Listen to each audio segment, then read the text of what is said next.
अगर आपने पहले कभी ये सब्ज़ी नहीं बनाकर खाई तो इसे ज़रूर एक बार ट्राई करिए। ये भुट्टे से बनने वाले कॉर्न कोफ्ते हैं। बहुत ही आसानी से बनते हैं और टेस्ट में तो बहुत ही गज़ब लगते हैं। इसको आप रोटी या चावल किसी के भी साथ सर्व कर सकते हैं। ग्रेवी वाली बहुत ही टेस्टी सब्ज़ी है। तो इसके लिए मैंने 2 कॉर्न लिए हैं। ये स्वीट कॉर्न है। आप दूसरे कॉर्न से भी इसे बना सकते हैं, मतलब आप किसी भी तरह का कॉर्न ले सकते हैं। इसके लिए मैंने इसे छील लिया है और छील करके अब हमको इसके दाने निकालने हैं। तो सबसे पहले दोनों कॉर्न को छील करके और इन्हें धो लेंगे। धोने के बाद अब हम एक चाकू की मदद से इसको इस तरह से काट करके इसके दाने निकाल लेंगे। बहुत आसानी से इसके दाने निकल जाते हैं।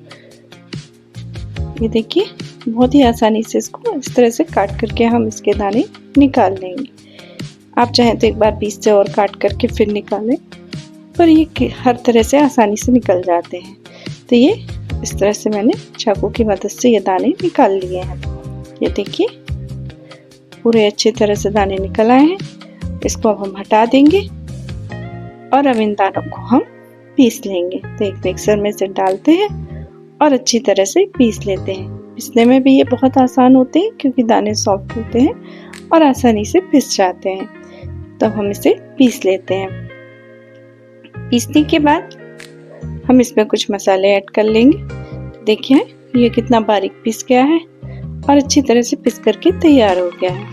अब इसे एक प्लेट में निकाल लेते हैं और अब हम इसमें बेसन डालेंगे 1 कटोरी, साथ में हरा धनिया, हरी मिर्च, अदरक और ये पनीर का 1 टुकड़ा है।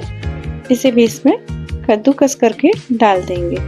साथ में आप कुछ मसाले भी डाल लें, जैसे कुटा हुआ काली मिर्च, भुना हुआ जीरा का पाउडर। अब ये 2 आलू लिए हैं, उबले हुए आलू हैं।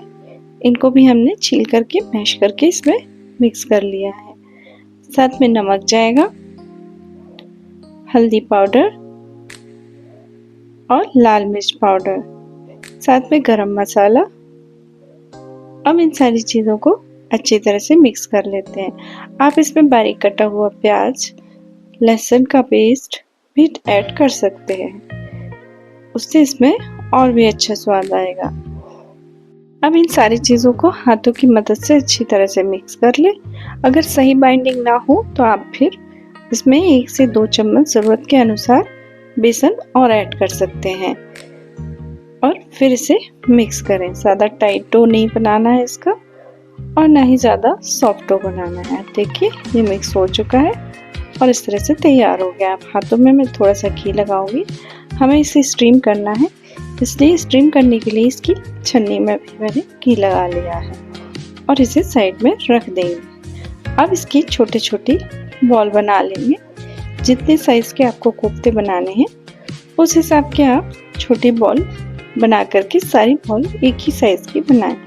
बहुत आसानी से बन जाती है और इस तरह से इसे छन्नी पर रखते जाइए। एक एक करके मैंने इसमें सारी बॉल बना करके तैयार कर लिए हैं। अब ये सारी बॉल बनके तैयार हो गई हैं। पानी मैंने पहले ही उबलने रख दिया था।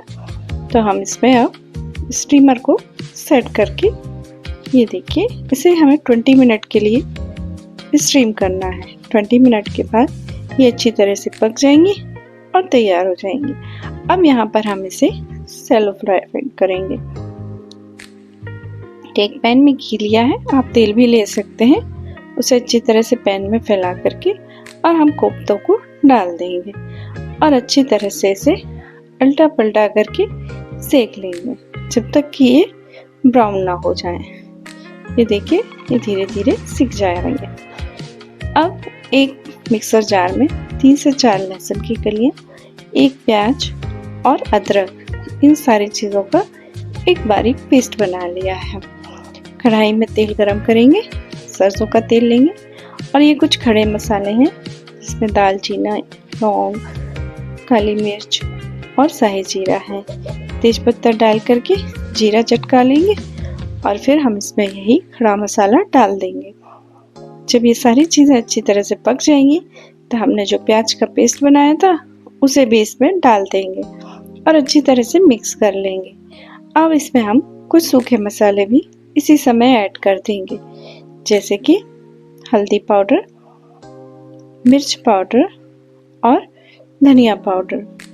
साथ में इसमें हम गरम मसाला भी डालेंगे। अब इन सारी चीज़ों को मिक्स करेंगे और तब तक पकाएंगे जब तक कि ये अच्छी तरह से सिक ना जाए और तेल ना छोड़ने लगे। तो हमें इसी तरह बीच बीच में चलाते हुए और देखिए इसको इस तरह से ब्राउन कर लेना है। जब ये अच्छी तरह से पक जाए, तेल छोड़ने लगे, तो हम इसमें पिसा हुआ टमाटर डाल देंगे और इसे भी अच्छी तरह से मिक्स कर लेंगे। और हमें इसे भी तब तक पकाना है जब तक ये अच्छी तरह से पक करके ब्राउन ना हो जाए, तेल ना छोड़ने लगे और मसाला अच्छी तरह से सिक ना जाए। हम इसमें नमक भी ऐड कर देंगे और सारी चीज़ों को मिक्स कर लेंगे। जब ये अच्छी तरह से पक जाएगा तो ये इस तरह से हो जाएगा।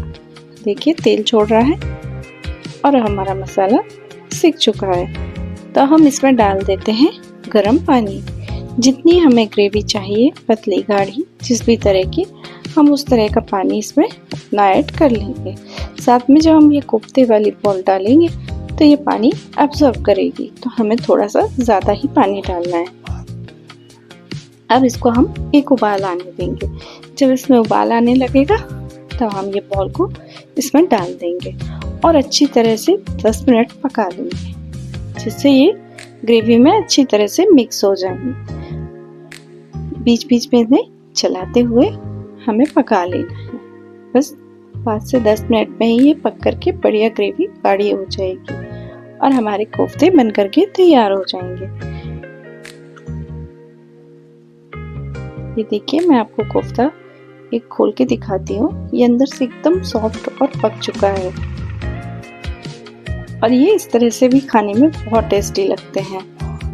तो अब देखिए कोफ्ते भी हमारे बन करके तैयार हो गए हैं और हम इसमें ऊपर से डालेंगे हरी धनिया और साथ में घर की ये मलाई फेंट करके इसमें ऐड कर ली है और इसे अच्छी तरह से अपनी सब्जी में मिक्स कर देंगे।